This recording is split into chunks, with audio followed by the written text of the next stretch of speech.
Se nós entendermos às vezes que não é tão complexo assim, né, que às vezes é só a prática do bem que pode vencer o mal, veja bem, isso é uma frase simples. Só a prática do bem que pode frear a prática do mal, né? Se nós passarmos a praticar o bem, que esse sacrifício da prática do bem agrada a Deus. Está escrito também no livro de Hebreus, onde nós vamos dar uma ministração que nós ficamos pensando essa semana para dividir aqui com os irmãos, que existe tipos de sacrifícios que agradam a Deus. Veja bem aqui sobre sacrifício aqui, ó. Por meio de Jesus, pois, ofereçamos a Deus sempre sacrifício de louvor, que é o fruto de lábios que confessam o seu nome. Esse é um sacrifício, sabe, mediante Deus. Sacrifício de louvor. Não se esqueçam da prática do bem e da mútua cooperação, pois de tais sacrifícios Deus se agrada. Veja bem, a prática do bem é um sacrifício, meu amado. A gente, quando está falando de Deus, a gente está com o coração fervendo de boas intenções. E o problema é que muitas vezes pessoas com o coração fervendo de más intenções são ouvidas, né? Políticos malignos, com o coração cheio de corrupção e má intenção, são ouvidos, são idolatrados, né? São ovacionados pela grande massa, pelas pessoas do mundo. E muitas vezes um cristão que está com o coração repleto de boas intenções, e não venha com essa de que boa intenção, o inferno está cheio, não. Boas intenções mesmo, vontade de fazer com que o outro seja levantado, vontade de ajudar, vontade de praticar o bem, essa vontade que o próprio Deus colocou no nosso coração, vontade que a própria fé em Deus produziu em nosso coração, vontade de praticar o bem. E a prática do bem é um sacrifício.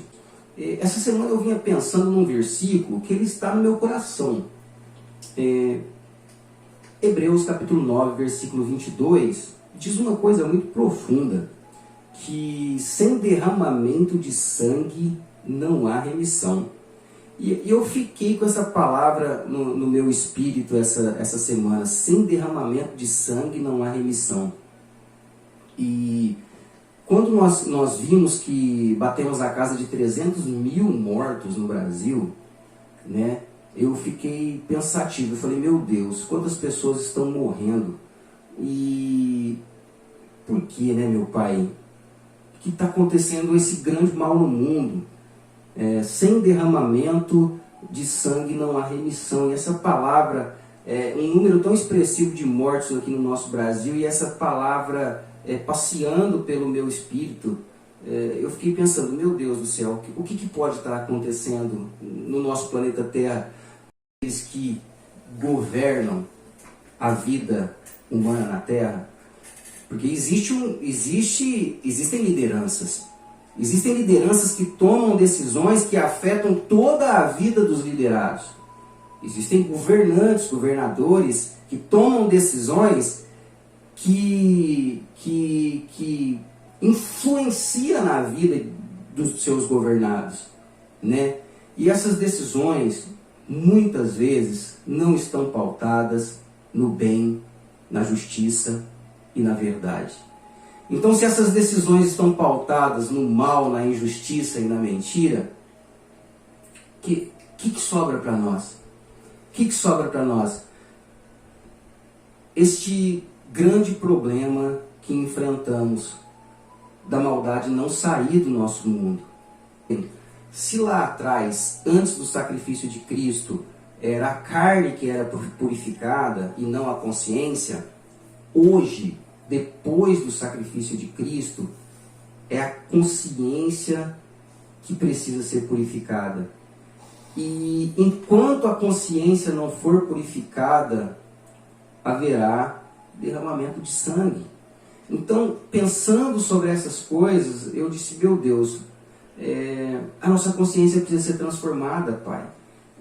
Que de alguma forma nós possamos concluir, né, que o mal que há no mundo, ele só há porque ele existe na nossa consciência. É a partir da nossa consciência que todas as coisas acontecem no mundo dos fatos. Percebe? Que é a partir daquilo que eu penso, a partir daquilo que está no meu eu, na minha consciência, no meu ser. É a partir disso que eu ajo, é a partir disso que eu tomo decisões.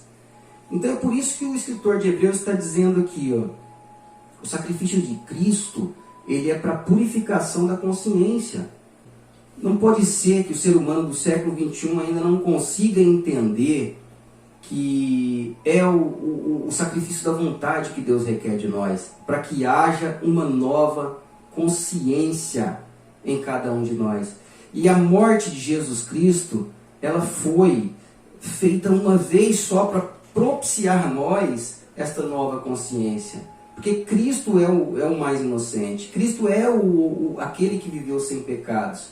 Ele se manifestou uma vez por todas para aniquilar o pecado por meio do sacrifício de si mesmo.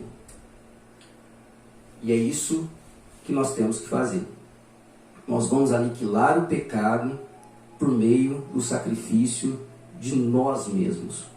Que este sacrifício de Cristo seja o grande exemplo para nós a partir de então. De uma vez por todas, ele aniquilou o pecado por meio do sacrifício de si mesmo. E que nós também possamos sacrificar a nós mesmos. E nós mesmos somos o que a nossa vontade é, né? A nossa vontade é aquilo que nós somos. Eu sou aquilo que a minha vontade é. Parafraseando Schopenhauer, né, que disse isso. Que eu sou aquilo que a minha vontade é. E se sacrificamos a nossa vontade, sacrificamos a nós mesmos. E o mal sairá da nossa consciência. E o Cristo habitará em nós pela fé. E o sacrifício que Deus requer de nós é aquele que o próprio escritor de Hebreus disse no versículo 13, e a gente fecha aqui, que por meio de Jesus, pois, oferecemos a Deus sacrifício de louvor, que é o fruto de lábios que confessa o seu nome.